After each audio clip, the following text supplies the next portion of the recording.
Viewers, আসসালামু আলাইকুম সুপ্রিয় দর্শক। আশা করি আপনারা দেশ বিদেশের বাইরে ভালো আছেন। আলহামদুলিল্লাহ, আমি আল্লাহর রহমতে আপনাদের দোয়ায় ভালো আছি। আপনাদের ভালোবাসার স্নেহই আসলে অনেক দিন হয়ে গেছে ভিডিওটা দিতে। আসলে আমি মানসিকভাবে ভেঙে পড়েছি, কারণ অনেক কিছু আছে, তবে সামান্য ভিডিওর মাধ্যমে জানা যাবে না। তবে আমি জাস্ট একটা অনেক ভয় লাগতেছে, কেমন জানি লাগতেছে, অনেক দিন পর ভিডিও শেয়ার করতেছি।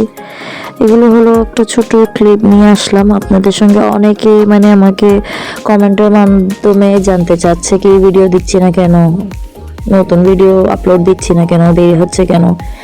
আসলে কারণ একটাই, অনেকে অবশ্যই জানতে পারে, আমার সাবস্ক্রাইবাররা অনেকে অবশ্যই জানে না। আর যাদের ইনস্টাগ্রাম থাকে অবশ্যই আমাকে এটাতে ফলো করবেন। এটাতে আমি ডেইলি শর্ট ভিডিও দিতে পারি, তবে ভয়েসটা দিতে পারি না। আসলে আমি এডিট অনেক আগে করে রাখছি, কিন্তু ভয়েসটা দেওয়ার আমার সাহস নেই। কেমন জানি এবার কেমন দিতে গেলে বাঁধা পড়ে যায়, আর দিন আর রাতের খবরই নেই। যেমন ধরুন, দিনটা কোন দিকে শুরু হয়, রাতটা কোন দিকে শেষ হয়ে যায়, মূল্যই নেই সময়টা। এত দ্রুত যে চলে যাচ্ছে আমাদের সামনে থেকে, যে সময়গুলো চলে যাচ্ছে, আসলে কিছু একটা করতে পারি না। যেমন ধরেন, দেখতে পারি না কখন আসে শুক্রবার, কখন যে চলে যায়। এই ফ্রাইডে প্রতিটা দিন আমি অনেক মিস করব। এটা হলো অল্প কিছু, যেহেতু আমাদের ঘরে অনেক মেহমান আসা যাওয়া থাকে, তো আমি এটা একটা সমোসার ফিলিং রেডি করছিলাম। সমোসা ফিলিং আসলে কয়লাটা দিলে স্মেলটা একদম স্মোকি আসে, টেস্ট ফ্লেভারটা অনেক ভালো হয়। আপনারা অবশ্যই ট্রাই করবেন। আমার মতন কে কে ট্রাই করেছেন অবশ্যই জানি না। বিরিয়ানিটা তো আমি দিছি, অবশ্যই চিকেন বিরিয়ানি অনেকে অনেক রকম করে ফ্লেভার্স দেয়। এটা হলো খাঁটি ঘি, সেজন্য একটা আমরা কন্টেনারে নিছি, একটা বয়েমের মতন কন্টেনারে নিছি। আর এগুলো হলো আমাদের পুকুরের তেলাপিয়া মাছ, আমার মাদার ইন ল নিজের হাতে ধরে।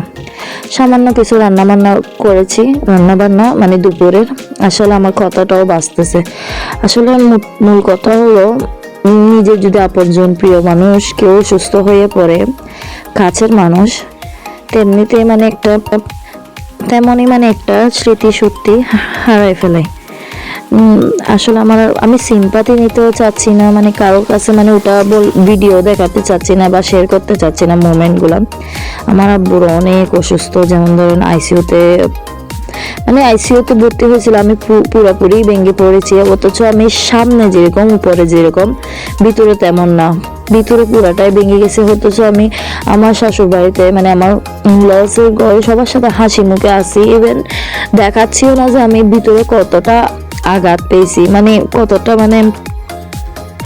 দুর্বল আমি। এই জন্য আমি মুভমেন্টগুলো তুলতে চাচ্ছি না। বলতে গেলে রাত কখন দিন কখন ওটা মনে হয় টেরও পাবো না। সেজন্য যাক, নাই বলি, ছোট অল্প একটা ভিডিও আছে। এগুলো হলো সন্ধ্যার আমি সামাই বানাচ্ছিলাম। আসলে সামাই অনেক অনেক আমাদের কারণ হলো বেঁচে গেছে। যেমন আমি আমাদের ননদ যেহেতু নতুন বিয়ে হয়েছিল, ওনার জন্য নেওয়া হয়েছিল, ওনাকে দেওয়ার জন্য নাস্তা হিসাবে বেশ করে। তো ওগুলো দেওয়া হয়নি, আর ঘরে থেকে গেছে, তো ওইভাবে খাওয়া যাচ্ছে, বানাচ্ছি। এটা হলো আমাদের পুকুর পাড়। অনেকে আমাকে কমেন্টে বা এমনিতে বলেছে আমাদের পুকুর পাড় কিনা অনেক সুন্দর লাগে। তবে এখানে পুকুর থেকে অনেক মাছ তোলা হয়েছে, তেলাপিয়া মাছ আমরা বেশি খাই। আর এগুলো হলো আমাদের হাঁসের ডিম, এখন একদম কমে গেছে। হাঁসের ডিম প্রচুর দিত, মাশাআল্লাহ। এখন কি হাঁসের কিনা একটা সিজন থাকে। এগুলো হলো নেক্সট ডে আমি অল্প অল্প রান্না বান্নার কিছু ক্লিপই শেয়ার করেছি। 2 রকমের ভাত রান্না করতে হয়, নাস্তাতে আবি যাবি সব থাকে। দেখতে গেলে সবগুলোই হাতের বানানো, বাইরে থেকে কিছুই আমরা আনি না, ফ্রোজেন সব কিছু ঘরে বানাই। সমোসা বলেন, অনেকে আমাকে বিজনেস আইডিয়াও দিয়েছিল, তবে সংসারের কাজ অনেকই থাকে, বলা যায় না। ভেঙে বলতে গেলে অনেক কিছুই থাকে।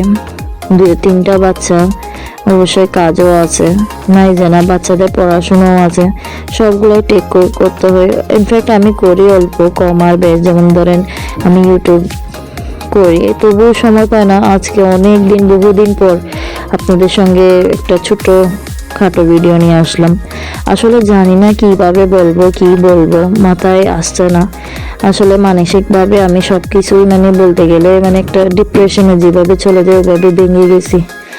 এগুলো সব ঘরে বানানো একদম গরম গরম, খুবই মজা হয় অল্প উপকরণ দিয়ে। হাতের পাশে যেটাই থাকে না কেন আমি চেষ্টা করি বিভিন্ন ধরনের স্ন্যাক্স বানানোর জন্য, যাতে বাচ্চাদের পছন্দ হয়। যেমন ধরুন আমার বাচ্চারা এইভাবে ফ্রাইজগুলো খেতে পছন্দ করে, বেশি মানে হেভি না, হালকা পাতলা। আর আমাদের যেটা খামি ওইটা অনেক মজা হয়। সো ইয়া দ্যাটস ইট, আজকে এতটুকুই। আল্লাহ হাফেজ। আশা করি ভালো থাকবেন, সুস্থ থাকবেন। আর যারা আমাকে মিস করেছিল, ভালোবাসা শেয়ার করেছিল, ওদেরকে আমি ক্যাপশনে শো করে দেব।